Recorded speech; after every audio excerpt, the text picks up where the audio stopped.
Question ভাই হলো যে বিজনেসে সব একটা লেভেল অবধি আসতে পারে, বিশেষ করে ই কমার্সে ধরেন 1 লাখ টাকা কামানো খুব কঠিন বিষয় না, কিন্তু 10 লাখও ইজি, মানে আপনার 10 লাখ টাকা সেল নিয়ে আসা ই কমার্সের যে কোনো ব্র্যান্ডে ইজি, কিন্তু এটা কিন্তু স্কেল আপ কিন্তু অনেক খুব কঠিন। এই স্কেল আপ কিভাবে করা যায় আসলে ই কমার্স ব্র্যান্ড বা যে কোনো ব্র্যান্ডের জন্য? ভালো কাজ করে স্কেল আপের ক্ষেত্রে আমরা যেই জায়গাটায় আটকে যাই সেটা হচ্ছে আমরা কোনো টেস্টিং এ যাই না, আমরা নতুনত্ব কিছু আনি না। আপনি হয়তো দেখবেন আমি 1 সপ্তাহ আগে আমার ফেসবুকে একটা পোস্ট দিয়েছিলাম যে কাউরে যদি 2 লাখ টাকা হাতে ধরায় দিয়া বলি যে ভাই এই টাকা তোমার, তুমি ব্যবসা করো, 10 জনের মধ্যে 4 জন আগামীকালকে ড্রেস ব্যবসায়ী, এটা কোনো খারাপ কিছু না। টোটাল 2024 সালে বাংলাদেশের ই কমার্স মার্কেট ছিল 6.8 বিলিয়ন, যার 82% আসছে এই ক্লোদিং ব্র্যান্ডের থেকে। সো এটা কোনো খারাপ ব্যবসা না, বা আমি বলতেছি না যে এই ব্যবসায় আপনার ফিউচার নাই। আমি এটা বলতে চাইতেছি যে মানুষ নতুনত্ব আনতে চায় না। এই যে কেক পট্টি, ড্যান্সিং কেক, হ্যান্ড ব্যান্ড ভকর চকর, ভাই আমাদের বাঙালি মাইন্ডের মধ্যে আমরা একটা জিনিসের মধ্যে ক্যাপ হয়ে রয়েছি, ওই ই কমার্সে ও শাড়ি বেচে, আমিও শাড়ি ভাই আপনি শাড়ি না বিক্রি করে আপনার ব্লাউজ বিক্রির চিন্তা করেন না কেন? আসলে তো এটা থেকে আসলে কেউ অনেকে বেচে না কিন্তু ব্লাউজটা। আপনি শুধু ভাই আমি আজকের দিনে বলে গেলাম, এটা যদি আপনারা পাবলিশ করেন মার্কেট নিয়ে, আপনি বাংলাদেশ মার্কেট রিসার্চ করে দেখেন, এইরকম কোন প্রতিষ্ঠিত ব্র্যান্ড নাই, কিন্তু মানুষ যাবে শাড়ি বেচতে, 3 পিস বিক্রি করছে। আজকে থেকে 3 বছর আগে আমি আপনারা বলছি ভাই বাংলাদেশে কোন ইনার ওয়্যার নিয়ে হাতে কোনো 2-1 জন ভালো ফলোয়ার সহ আছে, কিন্তু ব্র্যান্ডেড কোন ফেসবুক পেজ বা ই কমার্স বাংলাদেশ ইন্ডাস্ট্রিতে নাই। আমরা ভাই একটা এই যে আমরা যেমন একটা সারাউন্ডিংস এর মধ্যে আছি, আমরা ব্যবসায় স্কেল আপ করতে না পারার কারণ হইতেছে যে আমরা ওই সারাউন্ডিংস এর থেকে বের হইতে পারি না। আমাদের ফার্স্ট চিন্তা থাকে আমার বোন 3 লাখ টাকার শাড়ি বিক্রি করছে, 50,000 টাকার এড কস্ট দিয়ে, আমি 1 লাখ টাকার এড কস্ট দিয়ে 6 লাখ টাকার শাড়ি বিক্রি করবো। কেন রে ভাই, তুই 20,000 টাকার এড কস্টে তুই 5 লাখ টাকার ব্লাউজ বিক্রি কর।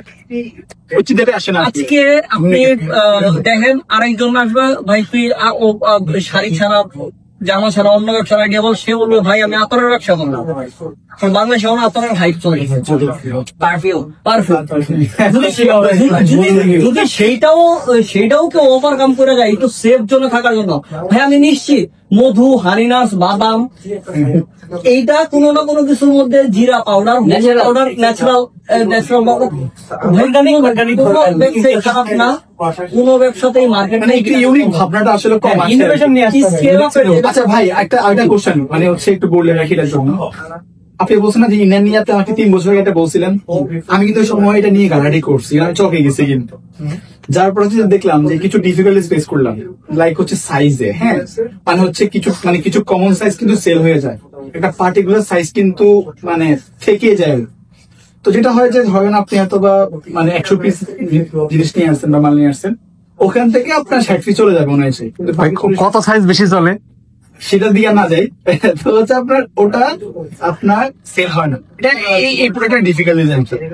এবার প্রত্যেকটা প্রোডাক্টের আতর ব্যবসা বলেন, কেকের ব্যবসা বলেন, আপনার হচ্ছে শাড়ি ব্যবসা বলেন, ব্লাউজের ব্যবসা বলেন, একটা ডিফিকাল্টিজ থাকে, এটা ডিফিকাল্টিজ মানুষ ফেস করে। এটা কি কিভাবে সে ওভারকাম করে? ভাই আনসার দেওয়ার আগে আমি খুব ছোট করে আনসার, যে কোনো বিজনেস করার আগে আপনাকে অবশ্যই মার্কেট রিসার্চ করতে বর্তমানে কোন সাইজটা চলতেছে। বিষয় আছে একটু বলি, এখানে সাইজ কিন্তু আপনি যেটা সাইজ ওটা নিয়ে নেওয়া যাবে না, আপনাকে একটা প্যাকেজ নিতে হয়। যখন হচ্ছে আপনি প্যাকেট নেবেন অনুযায়ী যেটা কথা বলছে ওই প্রোডাক্টের, ওখানে আপনি লাইক চাইলেও কিন্তু একটা পার্টিকুলার মানে একটা সাইজ নেওয়া যাবে না, আপনাকে সবগুলো নিতে হবে। এখন যদি ফিজিক্যাল দোকান যদি না থাকে তখন কিন্তু আপনি সেল করা খুব কঠিন। এখন আপনি তো থাকবেই না, এখানে এটা একটা ডিফিকাল্টি এই প্রোডাক্টে। কাপড়ের দোকানে শুধু কাপড় না, আমি সব বলছিল যে কোনো বিজনেস করার আগে যেটা বললাম না, মার্কেট রিসার্চ করতে হবে, কোন প্রোডাক্টটা ভালো চলবে বা কোন প্রোডাক্টটা মানে অ্যাভেলেবেল এখন মানে প্রচুর চলতেছে। আপনি কিন্তু শুরুতে ওই বিজনেস মানে প্রোডাক্টে বিজনেস করতে হবে। আপনি মনে করেন এখন চলতেছে 30 থেকে 50, সাপোজ আপনি বা 70 সাপোজ 70, তা তো হবে না ভাই, বুঝতে পারছেন? তো এই ক্ষেত্রে হচ্ছে আপনাকে অবশ্যই যে কোনো প্রোডাক্ট সেল করার আগে আপনাকে দেখতে হবে মার্কেট যাচাই করে যে কোনটা ভালো চলতে ওটার উপর ডিপেন্ড করে তারপরে ভাইয়ের কাছে যায়, সেটা হচ্ছে গিয়ে আপনি এই যে ধরেন আপনার এখানে স্টক জমে গেল, তাহলে আপনার এই যে আমরা যেখানে যে ক্লিয়ারেন্স অফার আপনি এরকম ডিসকাউন্ট দিয়ে সেল করে দিবেন, সমস্যা তো নাই। আপনি অ্যাটলিস্ট আপনার কস্টটা উঠে দিবেন, বুঝতেই পারবেন। কস্টটা উঠে নিবেন যে এই সাইজে আপনি এটা শুনুন, আপনারা হয়তো বুঝতে পারেন নাই, মানে এটা একটা প্রোডাক্টের একটা বিষয় না, every business has some difficulty. হ্যাঁ, এটা আমি অটো রিকভার দ্যাট অ্যাকচুয়ালি। ভাই আমি একটু আপনার সাথে বলি, আমরা এখন যে প্রতিষ্ঠানে বসে আছি সমকাল, আচ্ছা তাদের তো পেপারের বিভিন্ন এক এক পাতার এক একটা ইয়ে থাকে, খেলার খবর, বিনোদন, তারপরে রাজনৈতিক, প্রথম পাতা, শেষ পাতা। ভাই একটা পেপার যদি শুধুমাত্র বিনোদন পাতার উপরে বিক্রি হইতো, কখনোই সে বিক্রি হইতো।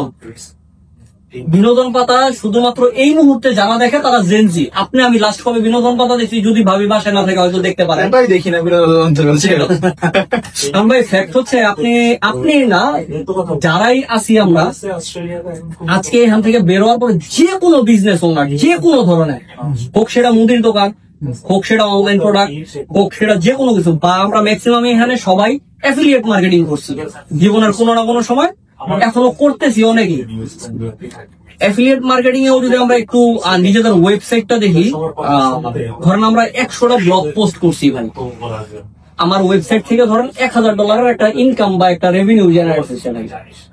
আপনি দেখবেন কি $1000 মধ্যে $800 কোন স্পেসিফিক প্রোডাক্ট থেকে আসছে, বাকি যে 20% সেটা বাকি সব মিলাই আসছে। আপনি যেটা বললেন যে ইনভেন্টরি থেকে যায়, ভাই থাকবেই। মুদির দোকান না, যে কোনো বিজনেস চলে তার 20% প্রোডাক্টের উপরে, বাকি 80% প্রোডাক্ট হচ্ছে তার থাকতে হবে। একটা মুদির দোকানদার আপনি দেখবেন যে সে তার দোকানে শ্যাম্পু বিক্রি করে, পেস্টও বিক্রি করে, চালও বিক্রি করে। সে কিন্তু শ্যাম্পু পেস্টের যে ইনকাম, সেই ইনকাম দিয়ে সে তার মুদির দোকান অন্তত ঢাকা শহরের মতন জায়গায় চালাইতে পারবেন। যার জন্য তার কি দরকার, চাল দরকার, ডাল দরকার, ঠিক আছে, চাল দরকার, ডাল দরকার, যেগুলো আর কি বেসিক নিডস, এভরিডে নিডস।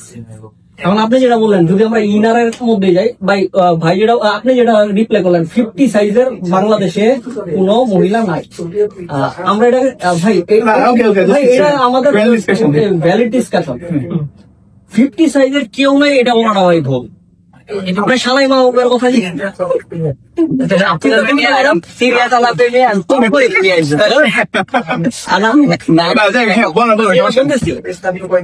এমন না যে সে আপনার কাছ থেকে কিনবে, কিন্তু সে যদি জানে যে এই সাইজটা আপনি ছাড়া আর কারো কাছে পাওয়া যায় না, সে আপনার কাছে আসতে বাধ্য। এই জন্য একটা সহজ উদাহরণ দেয়, শার্ক ট্যাঙ্ক ইন্ডিয়াতে অন্তত 10টা কোম্পানি পাবেন যারা শুধুমাত্র ওভার সাইজ। ইভেন বাংলাদেশেও নাফিস সেলিমের নিজের একটা